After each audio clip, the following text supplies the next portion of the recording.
Bonjour, on est en compagnie d'Agnès Grondin, candidate pour la coalition Avenir Québec dans Argenteuil. Bonjour, Madame Grondin. Bonjour. Alors, merci de vous prêter à l'exercice aujourd'hui.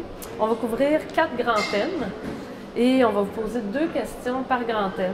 Alors, sans plus tarder, on y va. Maintenant, on va parler environnement. Alors, si vous aviez une seule chose que vous souhaiteriez voir changer, ce serait laquelle en environnement? C'est la plus belle question que j'ai. Vous savez, j'ai une formation en environnement, donc j'ai un savoir-faire aussi. Là, c'est une question très difficile de choisir juste une chose. Je pense que le plus important, quand on parle d'environnement, on parle de changement de comportement. Et à l'heure actuelle, dans les médias, dans les groupes environnementaux, on réduit la question de l'environnement à la réduction des gaz à effet de serre. Et ça, pour des régions comme chez nous, on n'a pas l'impression qu'on peut contribuer à ce combat-là, qui est, on s'entend, très important, mais ce n'est pas le seul.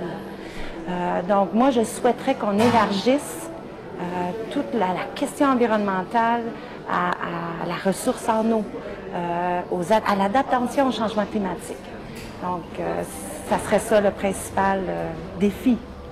Et puis, comme député, qu'est-ce que vous mettriez en place pour que ce changement-là se réalise? Bien, d'une part, je pense que comme député, je serais capable d'apporter justement au gouvernement cet aspect-là des régions, cette capacité-là des régions à contribuer au changement climatique et aussi à trouver des solutions pour innover, parce que quand on parle d'adaptation au changement climatique, on parle d'inondation, on parle de tornades, on parle de pluie diluvienne, on subit ces conséquences-là. Et là, on n'est pas toujours financé, on n'a pas toujours la capacité de prévenir ces intempéries-là. Et donc, c'est ça que je voudrais changer au gouvernement. Parfait, merci. Maintenant, on va parler santé. Donc, même question, si vous aviez une seule chose que vous souhaiteriez voir changer en santé, ce serait laquelle? Bien, pour avoir fait différents débats ou rencontres avec les gens, je pense que c'est d'humaniser le système. Il y a beaucoup de silos, c'est complexe, il y a de la congestion dans les services qui sont donnés. Donc, je pense que la meilleure chose, ça serait de mettre en place des mesures pour tenter d'humaniser davantage ce parcours-là qui n'est pas facile, parce que quand on demande des services ou on a besoin de services, c'est parce qu'on n'est pas bien. Oui. Et puis donc, comme député, concrètement, vous mettriez quoi en place pour... Bien, la coalition... comme gouvernement, là, ou futur gouvernement, propose, a fait des choix dans toutes les priorités qu'a le Québec. La coalition a choisi de mettre l'accent sur la santé et les familles. Au niveau de la santé, il y a une équipe de gens qui propose un plan d'action. Plan d'action qui humanise, et c'est pour ça que je trouve ça magnifique, qui humanise. Donc, ça veut dire quoi? Ça veut dire que, par exemple, pour les aînés, c'est d'offrir le plus possible un soutien pour qu'ils restent à domicile et qu'ils ne se retrouvent pas nécessairement dans un CHSLD. J'ai toujours de la misère avec ça. Et aussi, d'une autre façon, tout un plan d'action qui est magnifique pour accompagner les proches aidants. Donc, en termes de santé, à ce niveau-là, je pense que c'est vraiment magnifique. L'autre élément, c'est tout ce qui est prévention. C'est la même chose en environnement. On veut faire de la prévention. Vaut mieux prévenir que guérir. Ça nous coûte moins cher. C'est plus agréable, c'est plus humain. C'est la même chose en santé. Donc, comment mettre en place des mesures pour des saines habitudes de vie, pour permettre aux gens d'être dehors, de pratiquer des sports.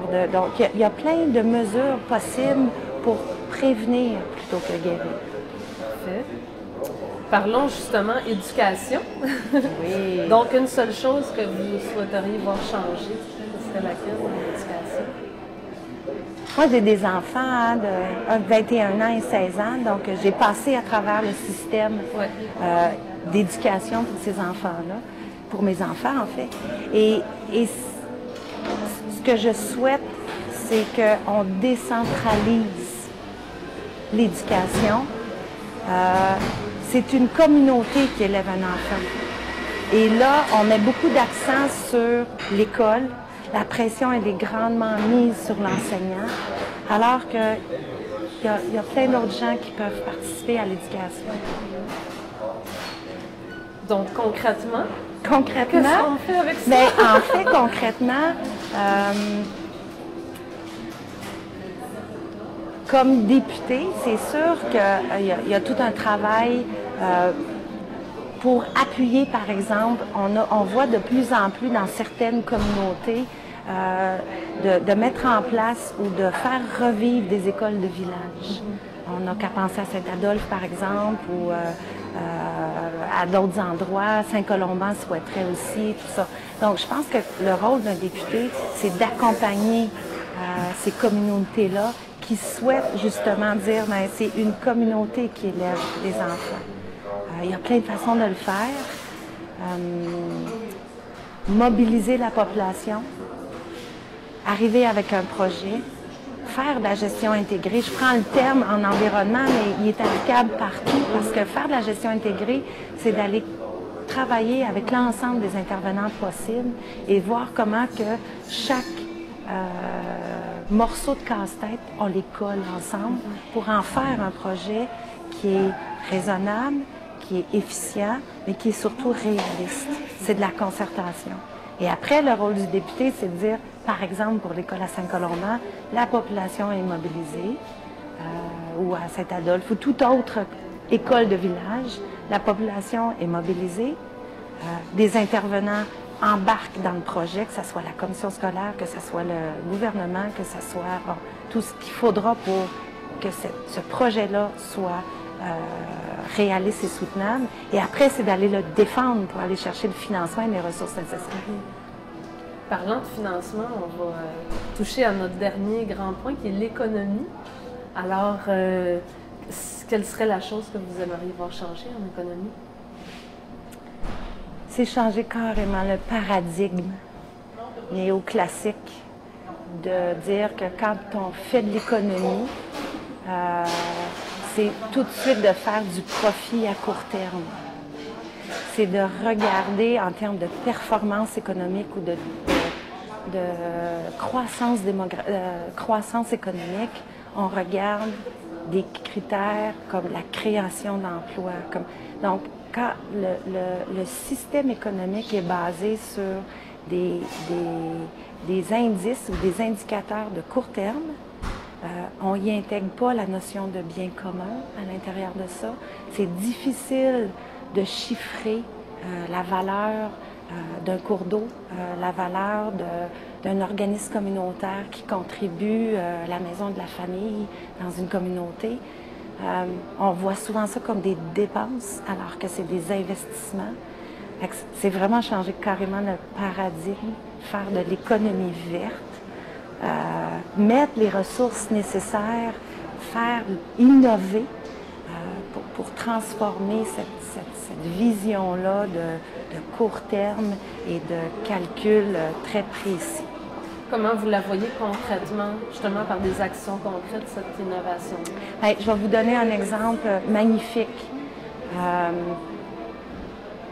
On a au Québec, pour gérer le recyclage, on a plusieurs tricentristes. Il y en a un à Terrebonne, il y en a un à La Chute. Tricentriste, c'est l'endroit où on reçoit tous les bacs de recyclage. C'est le centre qui trie et qui, au bout de la chaîne, fait en sorte qu'il y a des ballots de papier, il y a du métal, il y a du bois. Et là, la ville de La Chute, qui travaille depuis plusieurs années à dire « je veux avoir un secteur industriel important Ils ont subi énormément de coupures au niveau économique. Les grandes entreprises sont parties. Il y a eu vraiment une problématique en termes économiques. Et ça, c'est de l'innovation. Ce qu'ils vont faire avec leur projet de zone industrielle, ils l'appellent Synercité, c'est d'utiliser la matière de Tricentris. C'est d'inviter les entreprises à transformer les ballots de papier, au lieu que ça s'en aille en Chine. Il va y avoir une entreprise qui va transformer ça, qui va faire autre chose avec le papier qu'on jette. Et donc ça, c'est créateur d'emplois. Ça atteint les objectifs de zéro gaspillage. Et socialement, Tricentris, on le sait, met énormément d'énergie pour que leurs employés soient bien intégrés. C'est des jobs difficiles, là. Et il y a vraiment toute une notion de coopérative à l'intérieur de cette organisation-là. Donc là, on tape sur les trois. Comme député, je pense qu'il faut absolument promouvoir et faire valoir ça, ce type d'économie verte-là, cette synergie-là possible. Merci beaucoup, Mme Grondin, de vous être prêtée à l'exercice. Ça me fait plaisir.